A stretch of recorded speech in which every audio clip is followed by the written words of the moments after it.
Salut tout le monde et bienvenue dans cette vidéo où je vous propose aujourd'hui de vous partager une séance avec une jument très stressée. Je pense vraiment qu'elle est dans le top des chevaux les plus anxieux que j'ai eu l'occasion de rencontrer et de manipuler. Du coup, je vous propose de découvrir une séance à ses côtés. On va déjà commencer par faire un point sur le contexte pour que vous compreniez un petit peu mieux qui est cette jument et aussi qu'est-ce qu'on est en train de faire comme séance. Et ensuite, je vous enverrai les images sur le terrain et on les commentera ensemble. Donc c'est parti.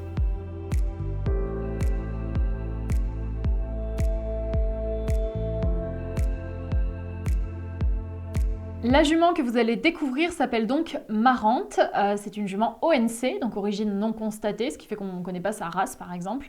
Elle avait 7 ans au moment où je l'ai manipulée et c'était donc une jument de propriétaire, donc elle ne m'appartenait pas. Aujourd'hui, c'est une jument qui a quitté mon écurie, donc je la vois plus en fait, je l'ai perdue de vue. Elle est partie. Du coup, je vais quand même vous parler de ce que j'ai pu vivre avec elle. Alors, c'est une jument que j'ai peu travaillée, puisqu'au total, je n'ai fait que 4 séances avec elle. Donc voilà, 4 séances, c'est vraiment pas beaucoup. Pour autant, en 4 séances, elle m'a quand même appris énormément de choses, mais je vais vous en parler un petit peu plus. Et surtout, ce qui est bien, c'est que sur les 4 séances, j'ai pu en filmer 3, puisque j'ai filmé les 3 premières avec elle. Donc voilà, même si elle est partie aujourd'hui et que j'ai plus de contact avec elle, vous serez amené sûrement à la revoir sur Animaeki, puisque du coup, aujourd'hui, je vous propose une première séance, mais j'en ai encore 2 autres en stock, et c'est des extraits que j'ai envie d'exploiter, donc voilà, vous serez amené à la revoir. Aujourd'hui, la séance que je vais vous présenter, c'était sa 3e séance, qui a donc eu lieu en novembre 2019. Alors pour vous parler un petit peu plus de l'histoire de cette jument et vous expliquer un petit peu qui elle est, c'est une jument que sa propriétaire avait achetée dans une foire, donc ce qui fait qu'on ne connaît pas son passé. Vu son comportement, il y a quand même de grandes chances pour que dans son passé, elle ait été battue, parce que c'est quand même une jument qui avait des grosses réactions, peur de tout, très fort, une jument très anxieuse, très stressée. Très peu éduquée aussi, elle savait vraiment pas faire grand chose. Elle ne connaissait pas du tout le travail à pied. Alors ça comme plein de chevaux, parce qu'il y a plein de chevaux qui sont pas éduqués en travail à pied. Mais en tout cas voilà, elle avait vraiment très très peu de base. Par contre, ce qui était vraiment bien avec Marante, c'est qu'elle avait un super caractère. Je sais que quand je l'ai rencontrée, dès les premières minutes où j'ai commencé à la manipuler, moi j'avais eu un vrai coup de cœur pour cette jument parce que vraiment le feeling était bien passé. Je l'avais trouvée très touchante parce que c'était vraiment une jument profondément gentille et douce. Ça se sentait, elle était très attachante. Et j'avais vraiment eu un super feeling avec cette jument. Elle m'avait fait confiance très vite. Donc c'était vraiment génial. Et c'est vrai que voilà, même si on n'a fait que 4 séances ensemble, ce qui en soi est très peu, c'est une jument qui a été très marquante pour moi parce que bon, vous allez le voir, elle était quand même assez impressionnante par ses attitudes. Mais surtout, elle m'a énormément appris sur comment me comporter face à un cheval de ce type. Donc c'est vraiment une jument dont je garde un excellent souvenir et voilà, qui m'a beaucoup marqué.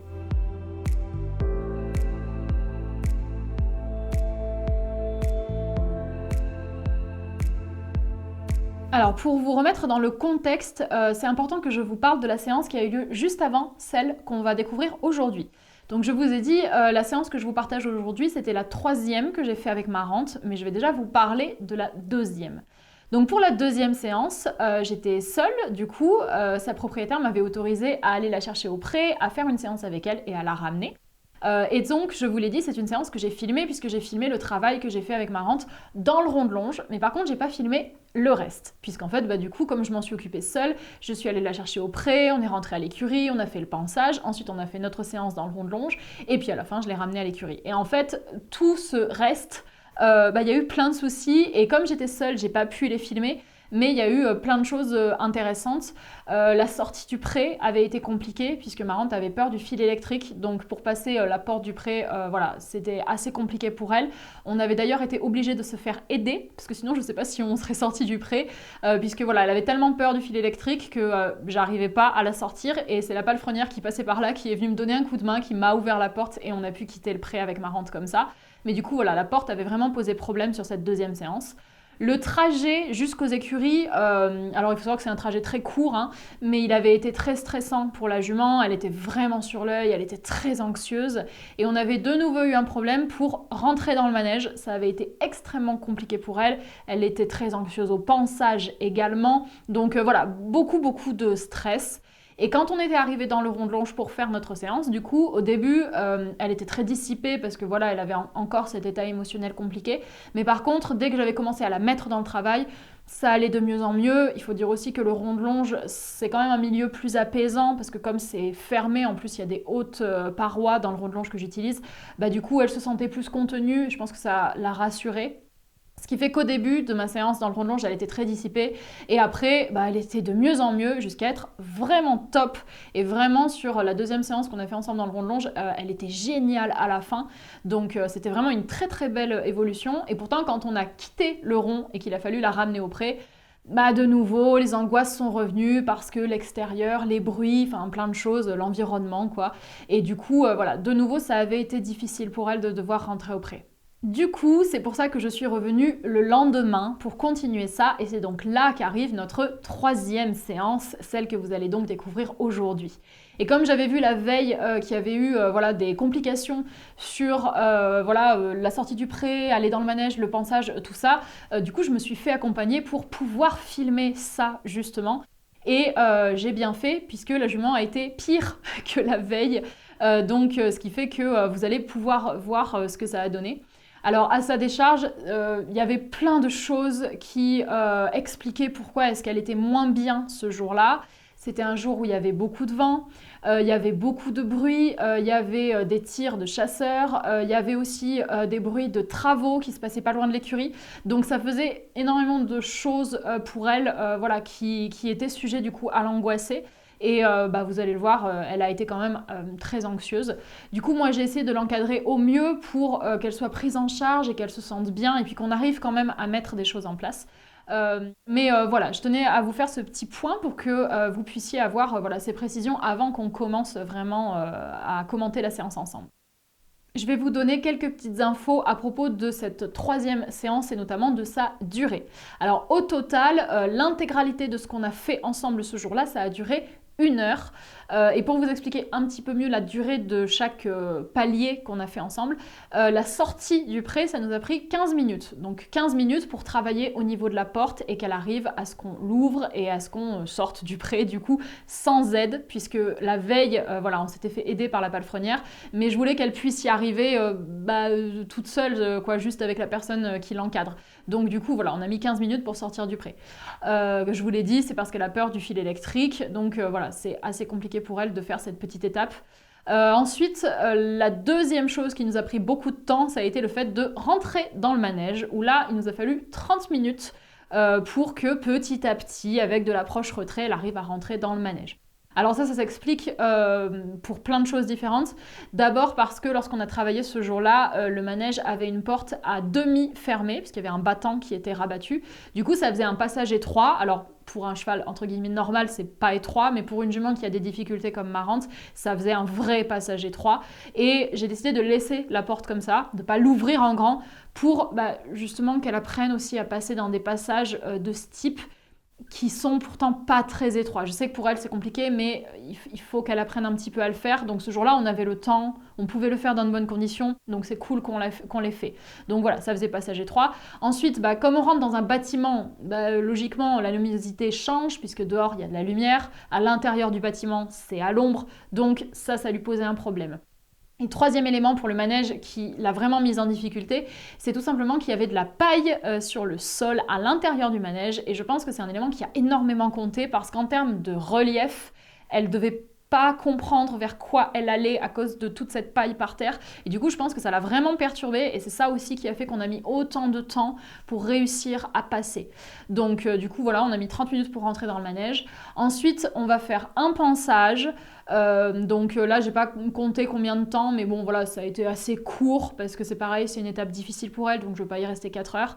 Et après on a juste fait un tout petit tour des écuries, mais vraiment quelques minutes, un tout petit tour tranquille, et ensuite rentrer au pré.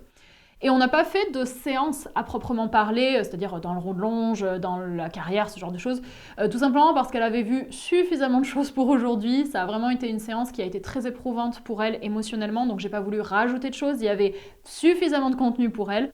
Donc voilà, c'est une séance sur des petites choses. Sortir du pré, rentrer dans un endroit qui lui fait peur, faire un pansage, petit tour de l'écurie et rentrer au pré. Mais pour elle, c'est énorme. Donc voilà ce qu'on va voir aujourd'hui. Et puis, dernière chose, c'est que vous allez voir du coup que ce soit pour la faire sortir du pré ou pour la faire rentrer dans le manège, je vais utiliser les mêmes techniques. Et en fait, ce sont tout simplement les techniques que j'utilise pour l'embarquement dans le vent. C'est exactement la même chose. Et en fait, on retrouve vraiment la même chose, notamment avec le manège, puisqu'on retrouve un système de passage étroit, on retrouve un changement de luminosité, un changement de sol. Donc il y a énormément de similitudes avec le vent, ce qui fait que si jamais vous avez des problèmes d'embarquement dans le vent, dans cette vidéo, je ne montre pas d'embarquement dans le vent réellement, mais c'est les mêmes problématiques et si j'embarquais un cheval dans un vent, je ferais exactement les mêmes techniques. Donc voilà, je le précise pour si jamais ça peut vous inspirer éventuellement pour le vent. Donc c'est bon pour le contexte, je crois que j'ai fait le tour et du coup je vous envoie les images et on découvre maintenant Marrante en pratique.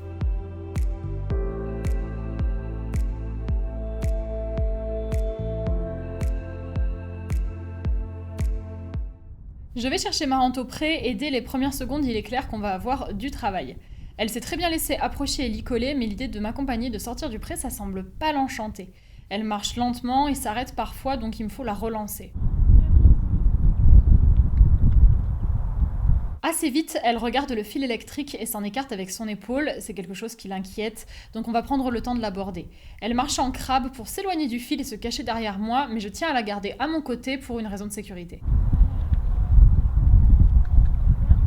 La sortie du pré va poser problème, donc je change de position. J'abandonne le mené pour travailler plus en face d'elle afin de mieux l'encadrer. Je décompose tout en commençant par bouger les poignets, histoire de voir si ça déclenche une fuite ou non. Ça pose pas de soucis. En revanche, quand je veux caresser, Marrante s'écarte, signe que la situation n'est quand même pas confortable pour elle. Ici, juste décrocher la poignée et la remettre en place. Et ça, c'est plus difficile puisque la jument recule de 2 pieds, ça l'angoisse. J'ai répété l'étape précédente et quand Marrante est plus à l'aise, je tente une première demande de sortie. Oui, c'est bien ça ma fille. Bah, ça va. Elle essaye de prendre sur elle, mais le bruit du claquement électrique lui fait peur et elle fuit en reculant. Ça me contraint à l'accompagner pour garder le contact avec ma longe et je raccroche mécaniquement la poignée pour mieux encadrer la jument, ce qui en soi n'est pas l'idéal puisque quelque part ça récompense un petit peu sa fuite, donc c'est à retravailler.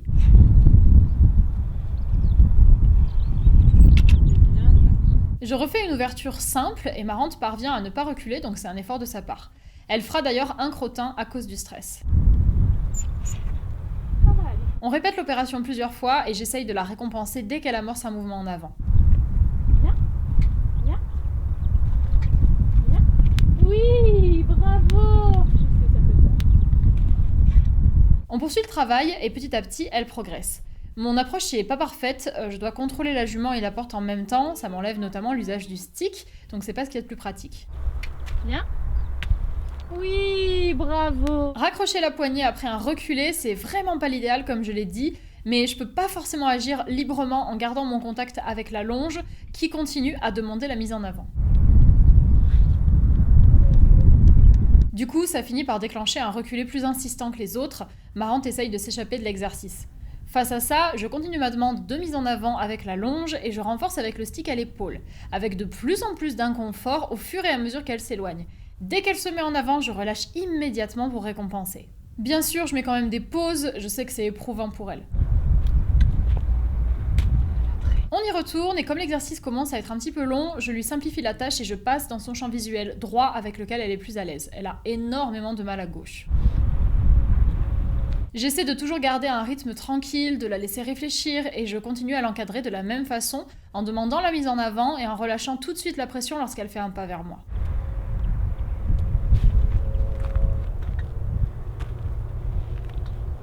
Oui, c'est bien ça. Elle analyse plus les choses ici, je laisse bien faire.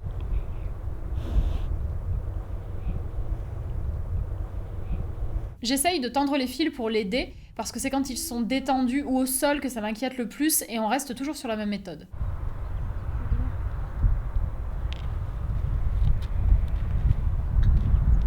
Oui, bravo ma belle. C'est de mieux en mieux, les antérieurs viennent bien.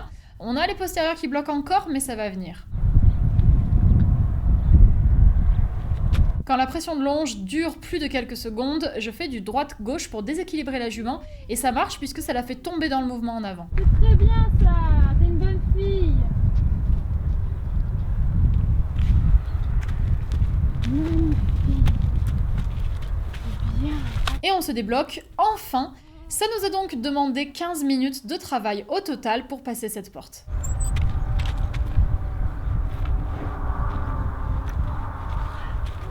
Comme tu es trop forte. Je prends bien le temps de récompenser, lui parler, la gratouiller pour faire descendre la pression qu'elle a accumulée. Tu es trop forte. C'est bien ça, Marrante. C'est bien.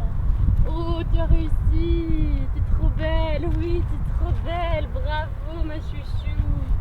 Bravo, tu es trop forte. Oh, on a réussi. Oh. Bravo, ma chouchou. Tu es trop belle. C'est bien, ma fille. Le chemin va se faire dans le même élan avec une jument très lente que je dois relancer souvent. Pour autant, j'essaye de la porter le moins possible. Je ne suis pas pendue à la longe. Lorsqu'elle marche bien, je suis inactive pour qu'elle essaye de développer son autonomie. Allez, encore. Voilà, bravo, chouchou.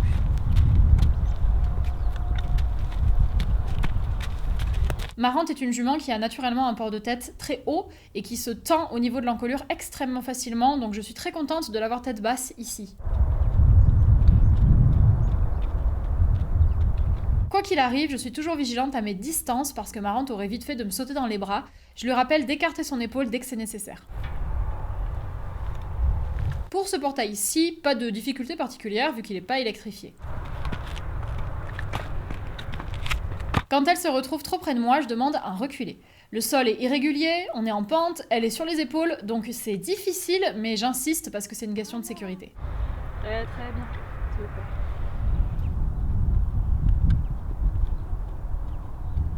On continue notre chemin et Marrante a des inquiétudes, mais je garde exactement le même encadrement. Les deux priorités sont donc la mise en avant et les distances de sécurité.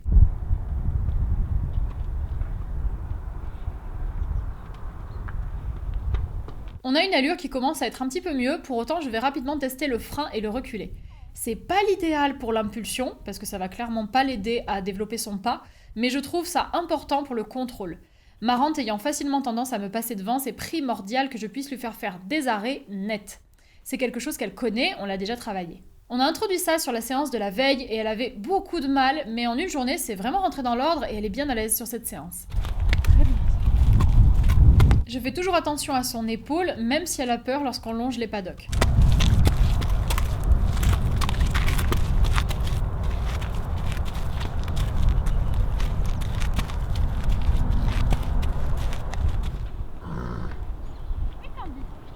Marrante a toujours beaucoup de doutes et n'est pas sereine, mais j'essaye de l'encadrer au mieux. On colle pas. Voilà, bien ça. Cette position-là est top. Allez. Très bien. Nouvelle étape, rentrer dans le manège. Je me doute à nouveau qu'elle va avoir du mal, donc je me prépare en conséquence en changeant mon positionnement et en préparant mon stick. Oui. Je la laisse bien explorer. C'est bien. On va donc devoir rentrer ici, c'est exactement le même exercice que la porte du pré avec les mêmes codes de ma part.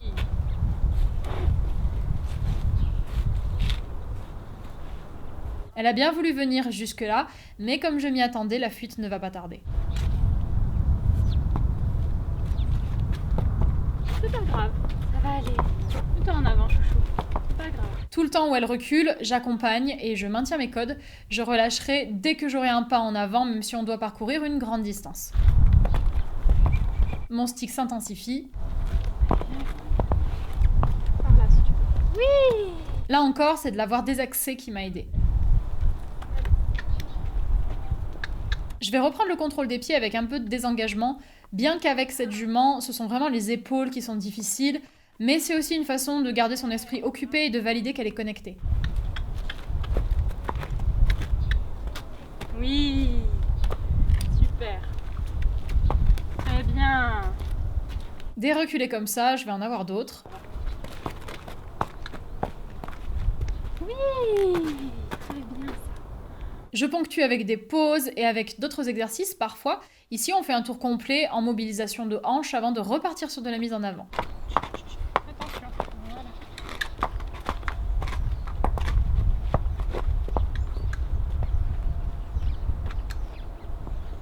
Généralement, j'arrive à la faire venir avec une session en latéral, mais il faut pas en abuser non plus, sinon elle cherchera toujours sur les côtés et jamais en avant de manière directe. Très bien. Très bien. C'est bien ça.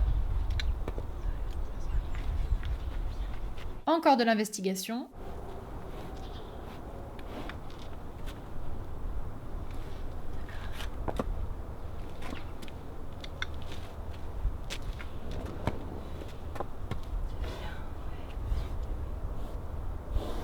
Il y a un vrai effort ici, elle s'investit. C'est bien ce que tu fais.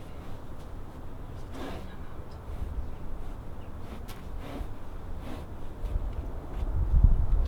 Marthe.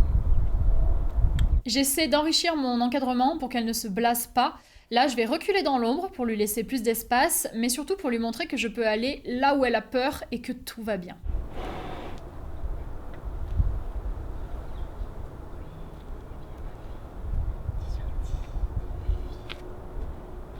Et on poursuit le même travail en cherchant à valoriser le moindre effort.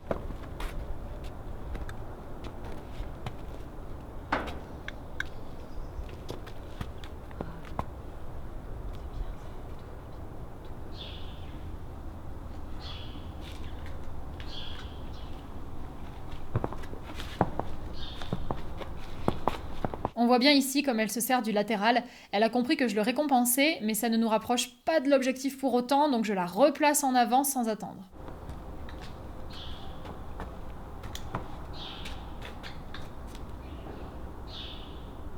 Ici, génial, elle a cédé sans qu'on passe par le gauche-droite et elle investigue.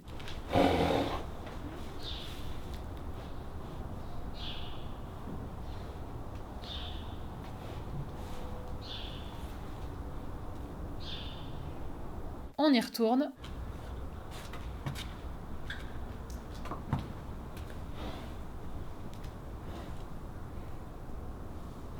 C'est une jument qui a besoin de beaucoup observer, je lui laisse le temps dont elle a besoin.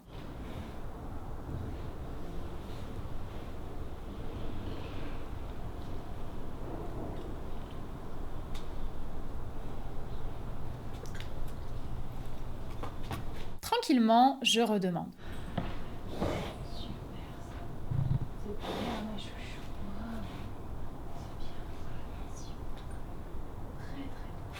On voit que les reculés sont moins longs, elle ne s'enfuit plus au bout de la dalle comme au début, on progresse. Et ici, elle se jette enfin à l'eau. Son stress va augmenter maintenant qu'on est dans l'écurie, donc je garde une attitude la plus calme et apaisante possible.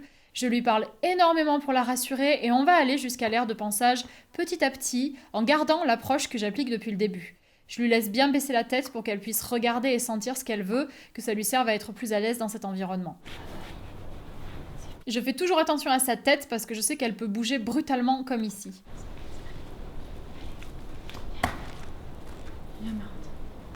On entend qu'elle a le souffle court.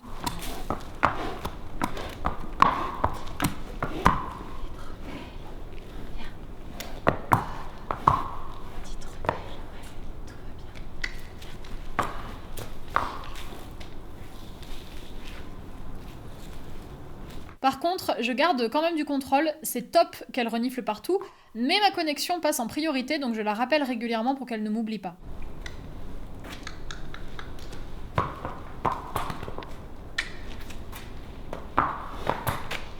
On a toujours des blocages dans l'allure, mais ça va mieux du côté de la mise en avant à l'épaule.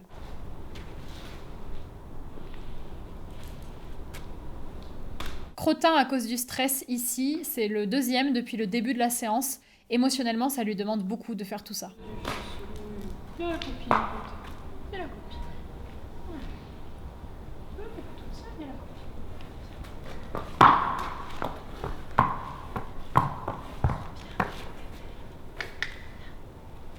Je trouve qu'on ressent vraiment toute sa tension sur les images. Elle a beau être économe dans ses gestes, elle est extrêmement contractée, donc je reste toujours sur mes gardes. Nous sommes maintenant à la tâche et je prends un moment de calme où on fait rien.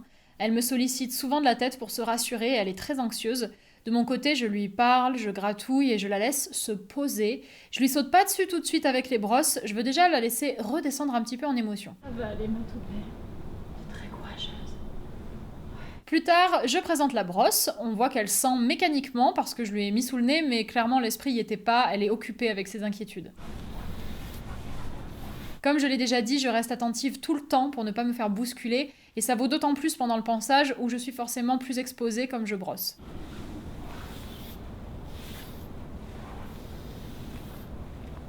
J'essaye d'y aller tranquillement, si jamais elle bouge, je la replace parce que je veux garder le contrôle de ses pieds pour ma sécurité.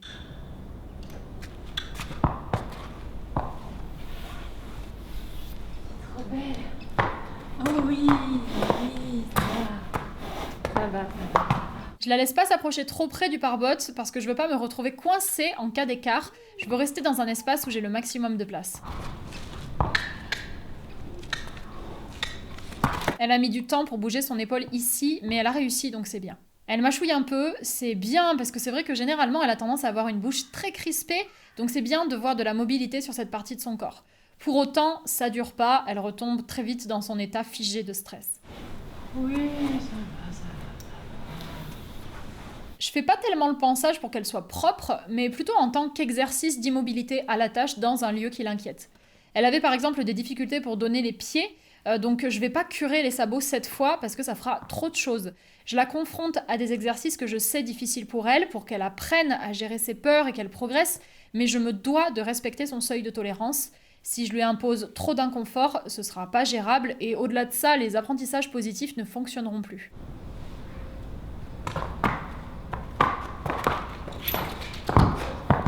Son positionnement était un peu dangereux ici, donc je l'ai repris fermement et c'est la surprise. Elle ne sait pas quoi faire de ses pieds, par contre elle est très attentive à moi. Oui, ça va. Oui, ça va. Elle avait les yeux sales, donc je vais nettoyer un petit peu avec un mouchoir, elle est toujours très angoissée.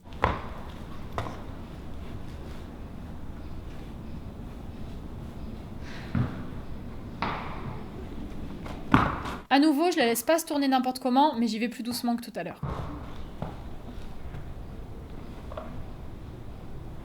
Elle se laisse bien faire pour les yeux, c'est cool. Tu viens?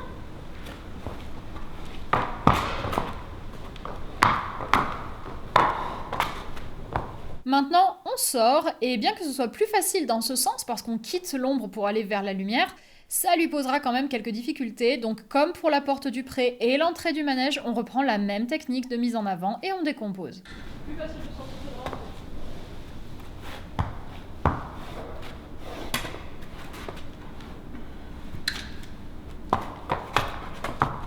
Vas-y, tu peux le faire, tu crains rien, je te jure. Tu crains rien, ma douce. Oui, voilà. Elle a réussi, même si on reste sur un résultat très chaotique en termes émotionnels. À la sortie, je désengage pour reprendre le contrôle des pieds. On va faire le tout petit tour de l'écurie, puis après on va au pré. Le tout petit tour. C'est sur cette phase-là que son épaule va me gêner le plus, elle est vraiment collée à moi, et même si j'en ai conscience et que j'essaye très souvent de la pousser, j'ai beaucoup de mal à décoller ma rente de moi.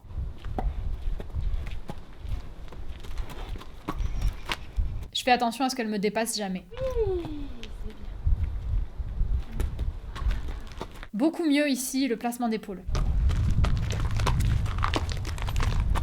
Ici, je reprends un petit peu fort avec le stick parce que l'épaule m'agresse trop et je sais que stop, recul, ça marche bien.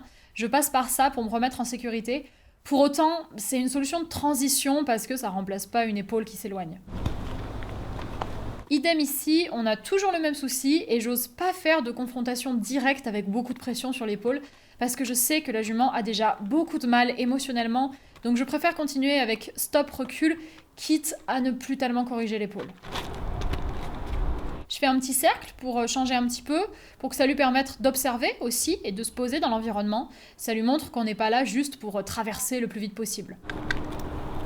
Depuis le début de la séance, elle me voudrait dans son œil droit, mais je la replace à chaque fois. Je veux rester à gauche parce que c'est de ce côté que je suis la plus à l'aise pour l'encadrer et aussi que j'ai le plus de force.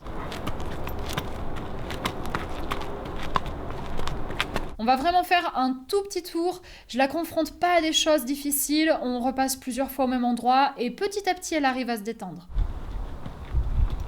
Déjà ici, je la trouve beaucoup mieux. Elle prend aussi plus d'initiative, d'exploration et elle est moins bloquée dans son attitude figée, donc c'est top, je la laisse bien faire. Je la tiens quand même toujours un petit peu court pour pouvoir gérer la tête en cas de problème et si l'épaule vient sur moi, j'agis avec mon stick.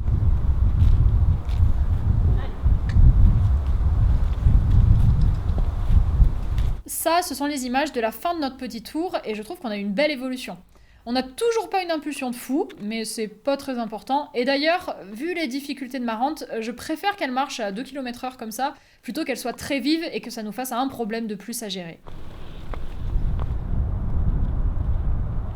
On est sur le chemin des paddocks et on est tellement mieux niveau port de tête. Par contre, je demande encore pas mal de stop-recul, comme je sais qu'elle passe facilement devant. On voit que là-dessus, les réponses sont beaucoup plus légères. L'attitude de fin de séance est vraiment mieux. Et c'est le chemin du pré. Logiquement, Marante sait qu'elle va rejoindre ses copains et son environnement familier, donc ça joue de toute façon à ce qu'elle se sente mieux. Son pas est de meilleure qualité, et elle a enfin arrêté de me sauter dans les bras avec son épaule, donc c'est vraiment top.